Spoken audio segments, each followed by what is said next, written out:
ఇవాళ మనం చందమామ కథల నుండి ధన్యజీవి అనే కథని తెలుసుకుందాం. చీకటి రాత్రి ఎడారి.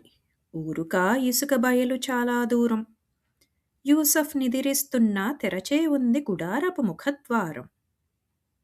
ఇంతలోన ఒక ఆర్తుడపరిచితుడతనిని శరణని లేపాడు. గడగడ మిగులవడకి నోరాడక అతడు తన భయం చూపాడు. రాజదండనకు వెరచి ఎలాగో అలా తప్పుకొని వచ్చాను. దయగలవారని మీ ప్రశంస విని నేటికి శరణం జొచ్చాను. అనగా విని యూసఫ్ అప్పుడతనిని బుజ్జగించి ఓదార్చాడు. అభయమిచ్చి వెరువకమని దయగా సకల సపర్యలు నచ్చాడు. తెల్లవారకడనే అతడిని లేపి చాలా ధనమిచ్చాడు. దూరంగా తప్పించుక పొమ్మని తన గుర్రం చూపించాడు.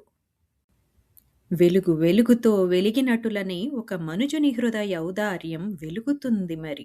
ఒకని మనసులో తెలివెలుగై ఇది అనివార్యం. ఆత్మ విజయగత మహిత కాంతితో అపరిచితుని మొగ మలరింది. యూసఫ్ మ్రోల మోకరిల్లాడతడక్షులలో నీరులికింది.